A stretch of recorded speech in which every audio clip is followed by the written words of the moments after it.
నిన్ను నిన్ను ఇడిచిపెట్టేది లేదు.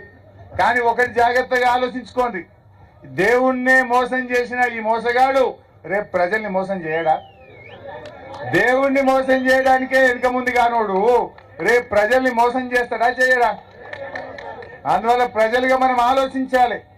ఈయన దేవుణ్ణి మోసం చేయడానికే వెనుక ముందు కాలేదు. ఎటువంటి దేవుళ్ళ మీద ఒట్లు పెట్టి సమ్మక్క సారక్క మీద ఒట్టు పెట్టి మాట తప్పినోడు రేపు మనకు మోసం చేయడా? ఇసంటి వాళ్ళ మీద మనం జాగ్రత్తగా ఉండాలి. వెనకకెళ్ళి తులం బంగారం అంటారు, ఇంకా షానున్నాయి అట్లా చెప్తే.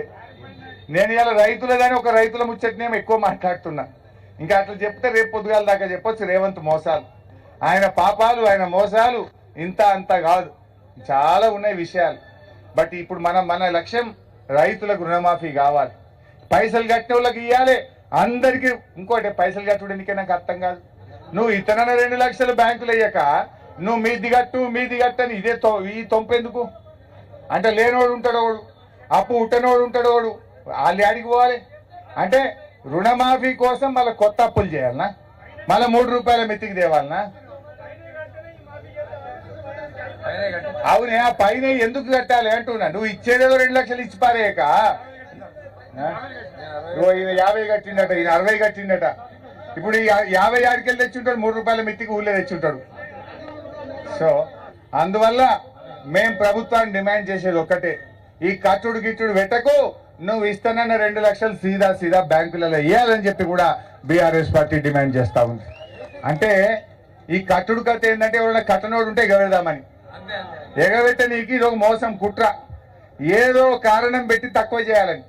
మొదలు 45,000 కోట్లు అన్నారు, తర్వాత 31 అన్నారు, తర్వాత 26 అసెంబ్లీలో పెట్టిండ్రు, ఇచ్చింది 17,000, బ్యాంకులలో పడ్డాయి అంతా 10,000 కోట్లు కూడా రైతులకు ఇంకా ముట్టలే. ఈ పార్టీకి రైతులకు వాళ్ళే చెప్పారు కదా, బాటి విక్రమార్కనే చెప్పిండు 10,000 కోట్లు కూడా ఇంకా రైతులకు ముట్టలేదు అంటుండు. అంటే ఎంత మోసం, దయచేసి ఆలోచన చేయండి. ఇవాళ ఇక దేవుణ్ణి మోసం చేసిన నిన్ను చేయడా బాబు?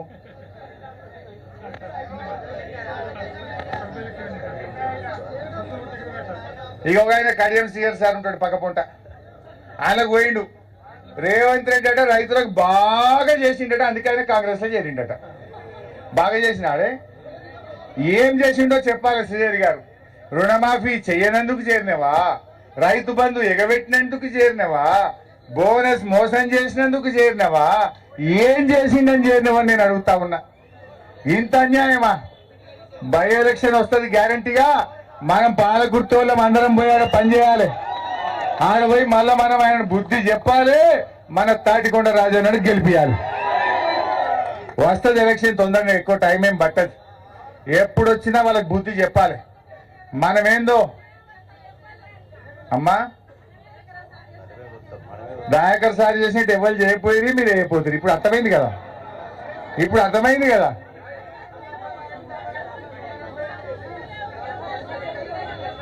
ఓకే. సో ఏది ఏమైనా ఈరోజు ఇంకొక చివరి మాట చెప్పి ముగిస్తా. మీకు ఎవరికైనా దయాకర్ అన్న 10 రూపాయలు ఇచ్చినాడే? బాబు నీ పేరేమంటివి? చింతు. ఒక్కసారి లేవా చింతానా బాబు? ఇప్పుడు నిన్న రేవంత్ రెడ్డి ఏమంటుండంటే, నేను కేటీఆర్ అట మీకు పైసలు ఇచ్చి మీతో తిట్టిస్తున్నామట. నీకేమైనా ఇచ్చినా రూపాయి? ఛాయ్ తాగిపించినామా? ఛాయ్ గుడియలే కదా. రైతు రుణమాఫీ కానోళ్ళు రాండ్రంటే మీరు వచ్చిండ్రు, మీ సొంతం పెట్రోల్ పోసుకొని మీరు వచ్చిండ్రు. కానీ రేవంత్ రెడ్డి ఏమంటుండు, మేమట ఆయన తిడుతురు అందరు. కడుపు గాలినోడు తిట్టకపోతే మెచ్చుకుంటాడు, కడుపు గాలినోడు బరాబర్ తిడతాడు. తిడితే ఏమంటాడు, ఏ హరీష్ రావే 500 ఇచ్చి తిట్టిస్తుండట. ఇలా మీకు ఎంతమందికి ఇచ్చింది 500? 5 పైసలు ఇచ్చినామా? ఎవరికైనా ఇలా 5 రూపాయలు ఇచ్చినామా? ఆటో కిరా ఇచ్చినామా? మరి ఇంతమంది కడుపు గాలి రుణమాఫీ కాలేదని మీరు అందరు స్వచ్ఛందంగా వస్తే ఆ పుణ్యాత్ముడు అంటాడు మేమట 500 ఇచ్చినామట. అంటే ఎన్ని అబద్ధాలు, ఎంత జూటా మాటలు మాట్లాడతాడో ఒక్కసారి మీరందరూ గమనించాలని కోరుతూ జై తెలంగాణ.